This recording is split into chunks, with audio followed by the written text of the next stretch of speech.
Hello students, welcome to learning at math. আজ আমাদের কোষে দেখো 4-এর 19 নম্বর দাগ থেকে শুরু হবে অঙ্ক। আজ এই ভিডিওতে 19, 20, 21, 22 এই 4টে অঙ্ক কভার হবে। ঠিক আছে, চলো স্টার্ট করা যাক তাহলে 19 নম্বর অঙ্ক থেকে। ঠিক আছে, 19 নম্বর অঙ্কে কি বলেছে যে 38 মিটার লম্বা, হোল্ড কালিটা চেঞ্জ করে নিই একটু।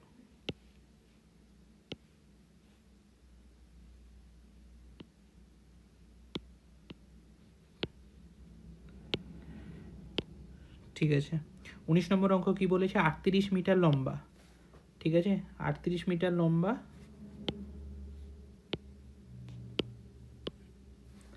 ও 31.5 মিটার চওড়া একখণ্ড নিচু জমিকে 6.5 ডেসিমিটার উঁচু করার জন্য ঠিক করা হয়েছে। এটা ঠিক করা হয়েছে যে এত মিটার লম্বা এবং এত মিটার চওড়া একটা নিচু জমিকে 6.5 ডেসিমিটার উঁচু করার জন্য ঠিক করা হয়েছে। এই জন্য কি করা হলো, পাশের একটা জমি আছে যেটা 27 মিটার লম্বা এবং 18.2 মিটার চওড়া একটা জমি গর্ত করা হলো। তাহলে কতটা গর্ত করতে হবে, মানে পাতিকথা একটা জমিকে উঁচু করার জন্য আর একটা জমিকে গর্ত করা হচ্ছে। তাহলে ধরি এক্স মিটার গর্ত করা হলো।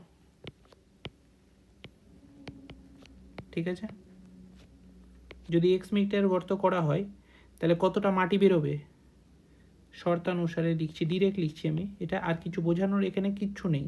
ঠিক আছে, ডিরেক্ট ইকুয়েশন তৈরি হবে এখানে। কী করে ইকুয়েশন তৈরি হবে সেটা বোঝাচ্ছি। প্রশ্নানুসারে এই যে দ্বিতীয় জমি যেটা 27 মিটার লম্বা এবং 18.2 মিটার চওড়া, এই জমিটাকে এক্স মিটার গর্ত করা হয়েছে। তাহলে ওই জমি থেকে কতটা মাটি বেরোবে, মাটি বেরোবে ওর আয়তনের সমান 27 ইন্টু 18.2 ইন্টু এক্স, এত ঘন মিটার। ঠিক আছে, আর এক লাইন লিখছি, পরের লাইনে শর্তানুসারে প্রশ্ন অনুসারে এটা লিখছি। তাহলে মাটি বেরোবে এত ঘনমিটার। ঠিক আছে, তাহলে প্রশ্ন অনুসারে যে মাটিটা বেরোবে সেটাই তো ওই পাশের জমিতে পড়বে। তাহলে 27 ইন্টু 18.2 ইন্টু এক্স, এই মাটিটা বেরোলো, এই মাটিটাই ফেলা হবে পাশের জমিতে, যার দৈর্ঘ্য 38 ইন্টু 31.5 প্রস্থ আর উচ্চতা হচ্ছে 6.5 ডেসিমিটার। ডেসিমিটারকে মিটার করতে গেলে কী করতে হবে, 0.65 এত মিটার। বোঝা গেল, এটা ক্যালকুলেট করলে হয়ে যাবে। তাহলে এক্সের ভ্যালু কত হবে, 38 ইন্টু 31.5 ইন্টু 0.65 বাই 27 ইন্টু 18.2, নিচে নেমে গেল। ঠিক আছে, এবার দশমিক, এই দশমিক উঠে যাবে আর ওই দশমিক জন্য নিচে 100। বোঝা গেল এটা। ঠিক আছে, এবার 13 দিয়ে কাটবো, 13 দিয়ে কাটবো না, ডিরেক্ট কত দিয়ে কাটা যাবে ডিরেক্ট, এটা 9 দিয়ে কাটা যাবে ডিরেক্ট।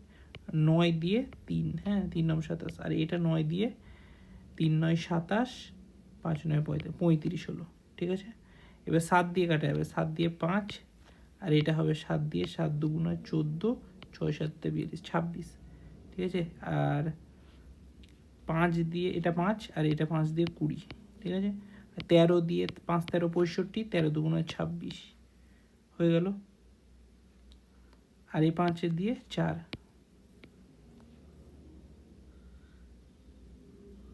বোঝা গেল এটা। ঠিক আছে, একটু হোল্ড করো, দাঁড়াও একটু হোল্ড করো। এখানে এটা 38 হবে না, এটা 48 হবে, তাই তো ভাবছি এটা 48 হবে। এটা 48 হবে, এখানে সবাই একটু ঠিক করে নেবে। ঠিক আছে, এটা 48 হবে আর এটা 48 হবে। ঠিক আছে, এবার দেখো 3 4 12, 12 দিয়ে 4 12 48। ঠিক আছে, আর 2 দিয়ে 2, তাহলে এক্সের ভ্যালু 2 মিটার। তাহলে অতএব 2 মিটার গর্ত করতে হবে।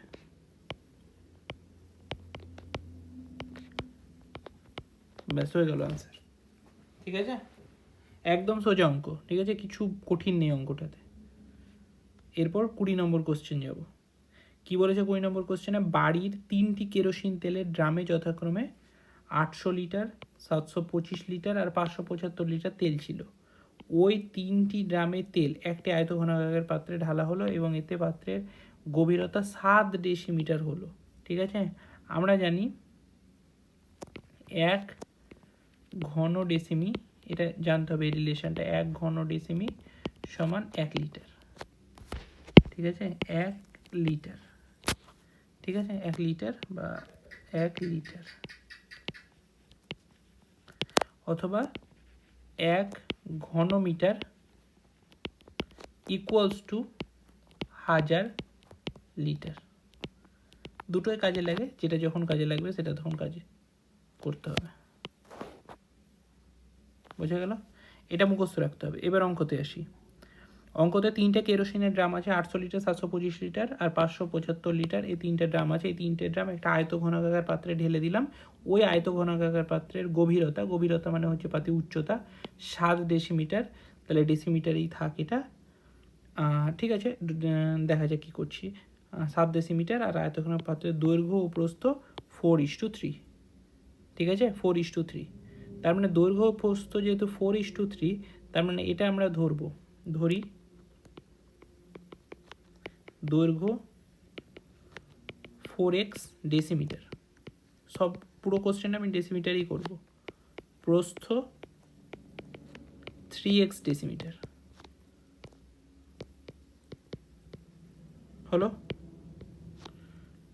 দৈর্ঘ্য আর প্রস্থ হলো। উচ্চতা তো পেয়ে গেছি আমি 7 ডেসিমিটার, গভীরতা বলেই দিয়েছে আমাকে 7 ডেসিমিটার কোশ্চেনে। ঠিক আছে, তাহলে পাত্রের ঘনকাকার পাত্রের আয়তন, ঘনকাকার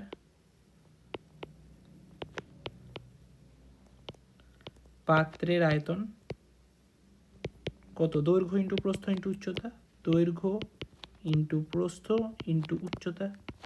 ঠিক আছে, 3 4 12, 7 12 84 এক্স স্কোয়ার, এত ঘন ডেসিমিটার। ঠিক আছে, এবার কেরোসিনের পরিমাণ কত? কেরোসিনের পরিমাণ যেটা ঢালা হবে আর কি, কেরোসিনের পরিমাণ হবে 800 প্লাস 725 প্লাস 575। ঠিক আছে, এটা কি লিটারে? আর এটার ভ্যালু হবে 7 আর 5 12 8 12 8 20 2100 লিটার। 2100 লিটার, বোঝা গেল? 2100 লিটার হলো কেরোসিনের পরিমাণ। এই কেরোসিনটাই তো এখানে ঢালা হবে এই 84 এক্স স্কোয়ার ঘন ডেসিমিটার এই পাত্রের আয়তনে। ঠিক আছে, তাহলে 1 ঘন ডেসিমিটার সমান এত লিটার, 1 ঘন ডেসিমিটার সমানই 1 লিটার। হ্যাঁ, তাহলে 84 এক্স স্কোয়ার সমানই হবে 2100। ঠিক আছে, প্রশ্ন অনুসারে। ওই জন্য আমি যাতে করে ডিরেক্ট লিখতে পারি, ওই জন্য আমি পুরো অঙ্কটা ডেসিমিটারে করলাম। ঠিক আছে, 1 ঘন ডেসিমিটার মানে 2100, 1 লিটার হয়। 1 ঘন ডেসিমিটার মানে 1 লিটার হয়, আমরা প্রথমে দেখলাম রিলেশনটা। ঠিক আছে, তাহলে এক্স স্কোয়ারের ভ্যালু কত হবে? 2100 বাই 84, 7 দিয়ে 300, 7 দিয়ে 12, 7 12 84, 3 দিয়ে 4, 3 দিয়ে 100 আর 4 দিয়ে 25। ঠিক আছে, তাহলে এক্স স্কোয়ারের ভ্যালু পেলাম 25। তাহলে এক্স এর ভ্যালু কত হবে? এক্স এর ভ্যালু হবে 5। বোঝা গেল এটা? তাহলে 5 এক্স এর ভ্যালু, এক্স কী বেরোলো? এক্স এর ভ্যালু 5 বেরোলো। ঠিক আছে, তাহলে দৈর্ঘ্য আমরা কি ধরেছিলাম? 4x ধরেছিলাম। তাহলে অতএব দৈর্ঘ্য 4x। ঠিক আছে,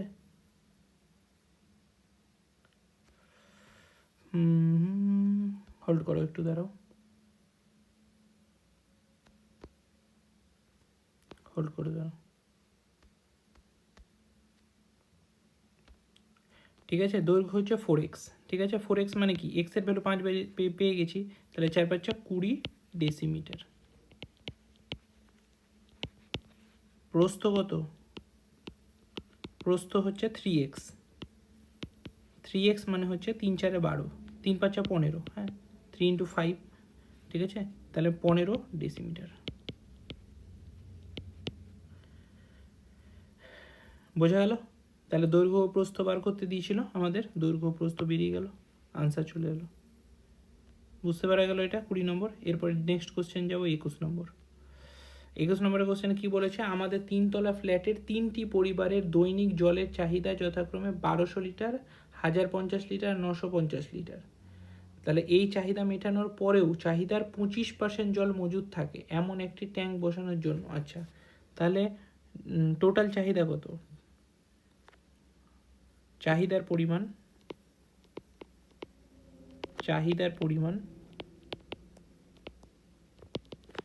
1200 প্লাস 1050 প্লাস 950, ঠিক আছে, এত লিটার।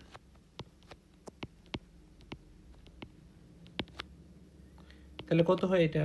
1200 প্লাস 1050 প্লাস 950, হ্যাঁ 1000 200, 2000, 1000 2000, 2000 3000, ঠিক আছে, 3000, 3100, 3200, 3200 লিটার, 3200 লিটার, এটা হচ্ছে টোটাল চাহিদা, ঠিক আছে। এবার বলেছে চাহিদার পরেও আরও 25% জল মজুদ থাকে এমন একটি ট্যাঙ্ক বসাতে হবে। তাহলে ট্যাঙ্কের ক্যাপাসিটি,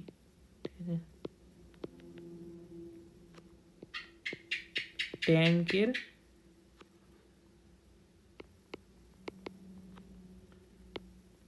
জল ধারণ ক্ষমতা কত থাকতে হবে? 3200 লিটার তো থাকতেই হবে, তার সাথে সাথে 3200 লিটারেরও 25% জল আরও যাতে ধরতে পারে সেই রকম একটা ট্যাঙ্ক কিনতে হবে, এটাই বলে দিয়েছে। তার মানে 3200 প্লাস 3200 25%, মানে 25/100, এত লিটার,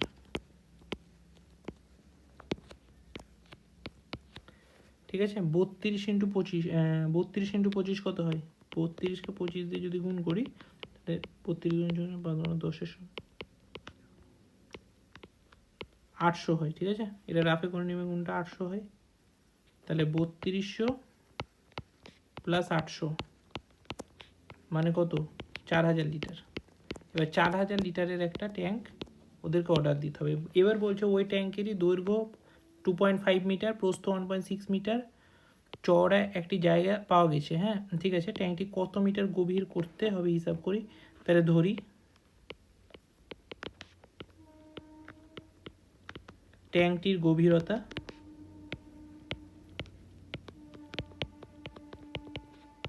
এইচ মিটার, মিটারে ধরবো না, আমরা সব ডেসিমিটারে ধরবো, হ্যাঁ কারণ পুরোটা ডেসিমিটারেই করব।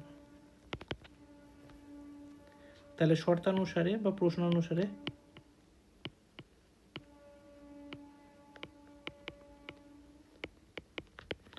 ঠিক আছে 2.5 মিটার, ডেসিমিটারে করতে গেলে কত? 25 ডেসিমিটার ইন্টু 1.6 মিটার মানে 16 ডেসিমিটার ইন্টু এইচ তো ডেসিমিটারেই ধরেছি, এত ডেসিমিটার। এটা হচ্ছে ট্যাঙ্কের পুরো আয়তন। কিসে বেরোলো? এটা ঘন ডেসিমিটারে বেরোলো। এবার ঘন ডেসিমিটার মানেই আমরা জানি লিটার, এটা ইকুয়ালস টু 4000 লিটার হয়ে গেল। এইচ এর ভ্যালু 4000/25 ইন্টু 16, ঠিক আছে। এবার এটা যাবে 4 দিয়ে, 1000, 4 দিয়ে 4, 25 আর 4 100 মানে 10, পুরো 100 দিয়ে কাটলাম, 4 25 100 হয়, আর উপরে 100 দিয়ে কাটলে 10 হয়। তাহলে এইচ এর ভ্যালু 10, ঠিক আছে। তাহলে অতএব ট্যাঙ্কটির গভীরতা 10 ডেসিমিটার, 10 ডেসিমিটার অথবা 1 মিটার, 10 ডেসিমিটার মানে তো 1 মিটার, ঠিক আছে, বা 1 মিটার। এটুকু বোঝা গেল। এরপরে বলেছে নেক্সট পার্ট, আর একটা পার্ট আছে এটার। জায়গাটি যদি প্রস্থের দিকে আরও 4 ডেসিমিটার বেশি হতো তবে ট্যাঙ্কটির গভীরতা করতে ট্যাঙ্কটি কতটা গভীর করতে হতো তা হিসাব করে লিখি, ঠিক আছে। তাহলে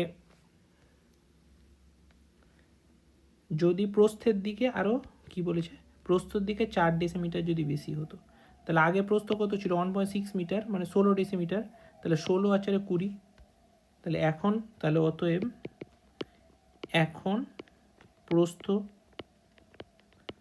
আগে 16 ডেসিমিটার ছিল, হ্যাঁ, এখন আরও বেড়ে গেল 4 ডেসিমিটার, তাহলে কত হলো 20 ডেসিমিটার, 20 ডেসিমিটার। তাহলে প্রশ্ন অনুসারে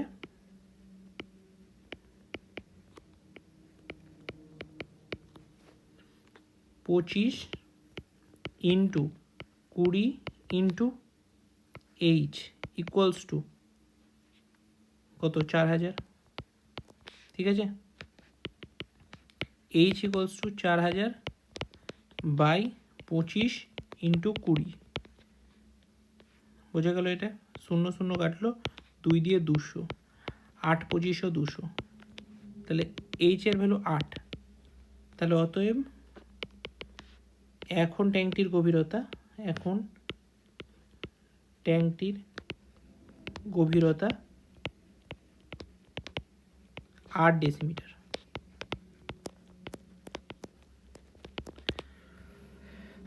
আশা করছি বোঝা গেল সবার, একদম সোজা অঙ্ক, কিচ্ছু নেই অঙ্কটাতে, শুধু ল্যাঙ্গুয়েজেই বড় অঙ্কটা।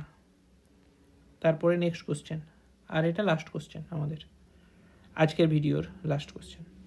5 সেন্টিমিটার পুরু কাঠের তক্তা তৈরি, ঠিক আছে, এটা এত সেন্টিমিটার পুরু একটা কাঠের তক্তায় তৈরি ঢাকনা সহ একটি কাঠের বাক্সের ওজন এত কিগ্রা, মানে ঢাকনা সহ 115.5 কিলোগ্রাম, কিন্তু চাল ভর্তি বাক্সের ওজন 880.5 কিলোগ্রাম। তাহলে এখান থেকে আমরা মিনিমাম চালের ওজনটা পেয়ে যাব, ঠিক আছে, চালের ওজন তো পেয়ে যাব 880.5 মাইনাস 115.5 এত কিগ্রা, মানে হচ্ছে কত, 10 থেকে 5 মিনিট 5 থেকে হাতের 1 2 6 765 এত কিলোগ্রাম, ঠিক আছে। এটা শুধু চালের ওজন, ঠিক আছে। কি করে পেলাম, ঢাকনা সহ কাঠের বাক্সের ওজন, মানে শুধু কাঠের বাক্সের ওজন দিয়ে দিয়েছে, আর বাক্স সহ চাল ভর্তির ওজন দিয়ে দিয়েছে, তাহলে দুটো যদি বিয়োগ করে দিই তাহলে শুধু চালের ওজন পেয়ে যাবো আমরা, এটুকু বোঝা গেল, এটা একদম কমন সেন্স। তারপরে লাইনে আসি, বাক্সটির ভেতরের দিকে দৈর্ঘ্য প্রস্থ 12 ডেসিমিটার, ভেতরের বলেছে, হ্যাঁ, বাইরের না কিন্তু, এবার ভেতরের থেকে বাইরেরটা যেতে গেলে 5 সেন্টিমিটার, যেহেতু পুরো 5 যোগ করতে হবে। এখানে বলে দিয়েছে বাক্সটির ভেতরের দৈর্ঘ্য আর প্রস্থ 12 ডেসিমিটার আর 8.5 ডেসিমিটার, হ্যাঁ, ভেতরেরটা বলে দিয়েছে। যদি বাইরেরটা বার করি তাহলে বাক্সটির বাইরের দৈর্ঘ্য আর প্রস্থ হবে 12 আর 5 যোগ করি, যেহেতু 5 পুরু, তাহলে 17 আর 13.5, ঠিক আছে, 8.5-এর সাথে 5 যোগ করলে 13.5, এটুকু বোঝা গেল। ভেতরের দিকে দৈর্ঘ্য প্রস্থ বলে দিয়েছে, আর এটাও বলে দিয়েছে যে 1 ঘন ডেসিমিটার চালের ওজন 1.5 কিগ্রা, তাহলে 1 ঘন ডেসিমিটার চালের ওজন যেহেতু 1.5 কিগ্রা হয়, তার মানে আমরা এটা ঘন ডেসিমিতে পরিণত করব।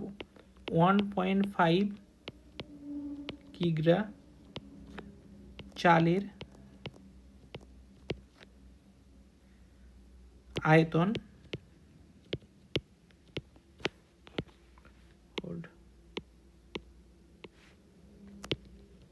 আয়তন 1 ঘন ডেসিমিটার, ঠিক আছে, এটা বলে দিয়েছে।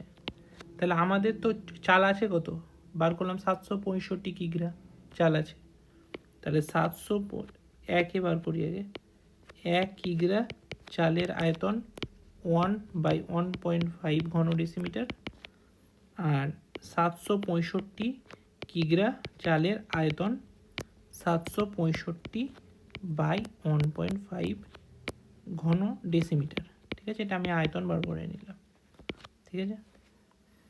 এবার দশমিক উঠিয়ে 0 গেল, 15কে 5 15 75, 1 15 51, মানে 510 ঘন ডেসিমিটার, এটুকু বোঝা গেল। আমরা যা চাল ছিল ওই বাক্সের ভিতরে তার আয়তনটা পেলাম এতক্ষণে, ঠিক আছে। এবার ওই ভেতরের বাক্সের দৈর্ঘ্য জানি আমরা 12 ডেসিমিটার আর 8.5 ডেসিমিটার প্রস্থ জানি, ঠিক আছে, দৈর্ঘ্য প্রস্থ জানি আমরা। বাক্সটির ভেতরের উচ্চতা কত হবে হিসাব করি। তাহলে ধরি উচ্চতা হবে, ধরি বাক্সটির, এগুলো কিন্তু সব ভেতরের ক্যালকুলেশন চলছে, বাইরের ক্যালকুলেশন না। বাক্সটির ভেতরের উচ্চতা এক্স ডেসিমিটার। তাহলে অতএব প্রশ্নানুসারে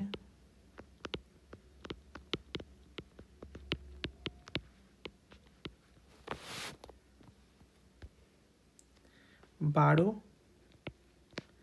ইন্টু এক্স ইন্টু 8.5, এটাই তো আয়তন, বাক্সটার আয়তন। ঠিক আছে, আমি আর একটা লাইন করে দিচ্ছি তাহলে সুবিধা হবে। বাক্সটির ভেতরে উচ্চতা এক্স, তাহলে বাক্সটির আয়তন, আয়তন কত, দৈর্ঘ্য ইন্টু প্রস্থ ইন্টু উচ্চতা। দৈর্ঘ্য বলে দিয়েছে 12 ডেসিমিটার, প্রস্থ বলে দিয়েছে 8.5, আর উচ্চতা আমরা ধরেছি এক্স, এত ঘন ডেসিমিটার। আর এই ঘন ডেসিমিটার ও ভেতরেই আয়তনেই 510 ডেসিমিটারের চাল এঁটেছে। তাহলে প্রশ্ন অনুসারে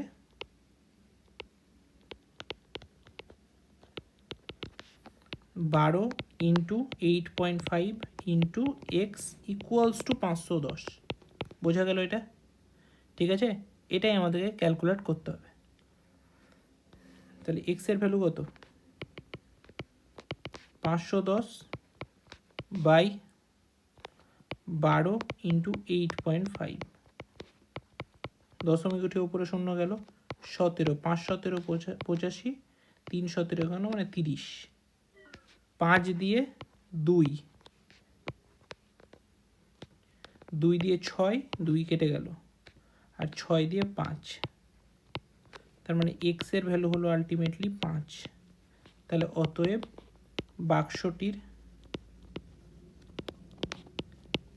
ভেতরের উচ্চতা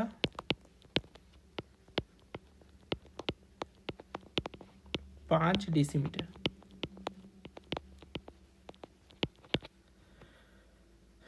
বোঝা গেল এটা? এবার সেকেন্ড পার্টে আসি। হ্যাঁ, সেকেন্ড পার্টে আর একটা কোশ্চেন বলেছে যে প্রতি বর্গ ডেসিমিটার 1.5 টাকা হিসেবে বাক্সটির বাইরের, এবার বাইরের প্রশ্ন এসছে, বাইরের চারপাশ রং করতে কত খরচ পড়বে। ঠিক আছে, তাহলে বাক্সটির বাইরের দৈর্ঘ্য, প্রস্থ আর উচ্চতা, এই তিনটে বার করতে হবে। কত করে করে বাড়বে, যেহেতু বলে দিয়েছে 5 সেন্টিমিটার পুরু, তাহলে দুই দিকে 5 5 করে 10 সেন্টিমিটার করে বাড়বে। ঠিক আছে, দৈর্ঘ্য হচ্ছে 12, তাহলে 12 প্লাস 10 কত হয়? ঠিক আছে, আচ্ছা আচ্ছা হোল্ড করো একটু। 5 সেন্টিমিটার বলেছে, হ্যাঁ, তাহলে যেহেতু পুরু 5 সেন্টিমিটার, তাহলে পুরু যেহেতু 5 সেন্টিমিটার, তাহলে কত করে বাড়বে, 5 সেমি। ঠিক আছে, এটা রাফে করছি, 5 সেন্টিমিটার মানে হচ্ছে 0.5 ডেসিমিটার। ঠিক আছে, যেহেতু সব একক আমরা ডেসিমিটারে করছি, ওই জন্য আমরা এটাকে ডেসিমিটার করে নিলাম। ঠিক আছে, তাহলে 0.5 একদিকে আর আরেক দিকে 0.5, মানে 1 ডেসিমিটার করে বাড়ছে, মানে 12 প্লাস 1, ঠিক আছে, 13 ডেসিমিটার। প্রস্থ কত বলে দিয়েছিল, প্রস্থ বলে দিয়েছে কোশ্চেনে 8.5। ঠিক আছে, 8.5 বলে দিয়েছে।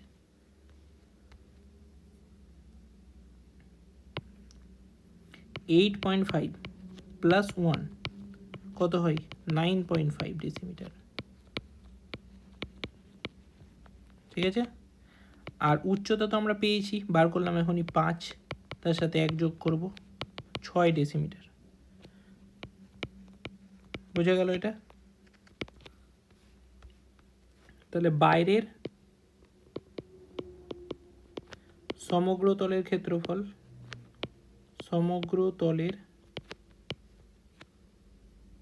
ক্ষেত্রফল তো আমরা জানি বার করতে, ফর্মুলা কি হয়, 2 ইন্টু দৈর্ঘ্য ইন্টু প্রস্থ, 13 ইন্টু 9.5, প্রস্থ ইন্টু উচ্চতা 9.5 ইন্টু 6 প্লাস উচ্চতা ইন্টু দৈর্ঘ্য 6 ইন্টু 13, এটা হচ্ছে টোটাল ক্ষেত্রফল, এত বর্গ ডেসিমিটার। এবার প্রত্যেক বর্গ ডেসিমিটার করতে খরচ হচ্ছে 1.5 টাকা করে, তাহলে এত বর্গ ডেসিমিটার খরচ হবে কত? সমগ্রতল, এখানে ডিরেক্ট করব আমরা, এটার জন্য আলাদা আর কিছু করব না। সমগ্রতল কি করতে হবে? সমগ্রতল করতে হবে, এখানে রং করতে হবে বলে দিয়েছে। তাহলে সমগ্রতল, ঠিক আছে, প্রথমে ক্ষেত্রফলটাই বার করে নিই, ঠিক আছে, নাহলে প্রবলেম হবে বুঝতে তোমাদেরই। ক্ষেত্রফলটাই বার করে নিই ডিরেক্ট, হোল্ড, ক্ষেত্রফল, ঠিক আছে, এত বর্গ ডেসিমিটার, তাহলে এটা কত হবে? 2। এবার বলো 13 ইন্টু 9.5 কত হয়? 9 13 117, 117 আর 6.5 123.5, ঠিক আছে। 13 ইন্টু 9.5 কত হয়? 123.5, ঠিক আছে, 123.5। এটা তা কী করে ক্যালকুলেট করলাম তাড়াতাড়ি আমি একটু বলে দিচ্ছি। 13 ইন্টু 9.5, প্রথমে 13কে 9 দিয়ে গুণ করলাম, 9 13 117 হয়, আর 13কে 0.5 দিয়ে গুণ করলাম, মানে 13 অর্ধেক, মানে 6.5। এটা 117 আর 6 যোগ করলে 123.5 হয়ে যায়, ঠিক আছে, তাড়াতাড়ি করতে পারো। এটাই তেমনি 6কে 6 9 54, 6কে 9 দিয়ে গুণ 54, আর অর্ধেক, 6-এর অর্ধেক মানে 3 57 হবে এটা, ঠিক আছে, প্লাস 6 13 78, বোঝা গেল? এটা 2 ইন্টু, ক্যালকুলেশন আশা করছি সব ঠিক আছে, ঠিক আছে। এবার যোগ করো 123.5 প্লাস 57 আর প্লাস 78 কত হয় বলো? 258.5 হয়, বোঝা গেল? এটা নর্মাল, 2 দিয়ে গুণ করলে হবে 250 500 517, ঠিক আছে, 517 বর্গ ডেসিমিটার, ঠিক আছে। এবার অতএব খরচ কত হবে? খরচের পরিমাণ প্রতি বর্গ ডেসিমিটার কত করে? 1.5 টাকা করে খরচ হবে রং করতে, তাহলে 517 1.5 দিয়ে গুণ করে দাও, তাহলেই হবে এত টাকা, ঠিক আছে। এটাকে কী করে মানে তাড়াতাড়ি করবো? 517কে 1 দিয়ে গুণ করবো, 517 এর অর্ধেক কত হয়? 517 অর্ধেক হয় 258.5, ঠিক আছে। 7 আর 5 12 2 হাতের 1 8 9 10 0 5 6 7 802, 802 তো আসার কথা না, ভুল করলাম কোথাও নাকি? 517 ইন্টু 1.5, ঠিক আছে, ভুল করছি কোথাও এখানে।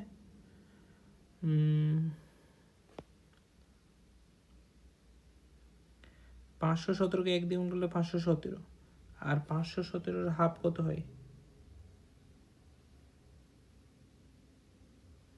258, সরি 258, তো 258.5, ঠিক আছে।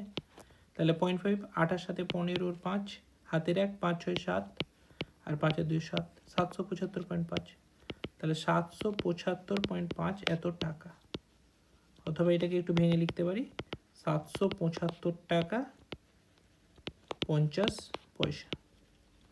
আনসার হয়ে গেল, এটা একটা আনসার, আর আগে উচ্চতা বের করেছিলাম এটা একটা আনসার। আশা করছি সবাই বুঝতে পেরেছো। একদম বেসিক থেকে বুঝিয়ে অঙ্কগুলো করিয়েছি আমি, ঠিক আছে। 22-এর অঙ্কটা একটু ভালো অঙ্ক ছিল, ঠিক আছে। এরপরে নেক্সট ভিডিওতে 23 24 এই দুটো লেখা অঙ্ক হয়ে যাবে, আর MCQগুলো হয়ে যাবে আশা করছি। আর দুটো ভিডিও হলে এই পুরো চ্যাপ্টার শেষ, ঠিক আছে। চলো, কেউ যদি কারোর প্রবলেম যদি কিছু হয় তাহলে কমেন্টে অবশ্যই জানাবে, আমি পরে ভিডিওতে ক্ল্যারিফাই করে দেবো, ঠিক আছে। চলো, ঠিক আছে, থ্যাংক ইউ, গুড বাই।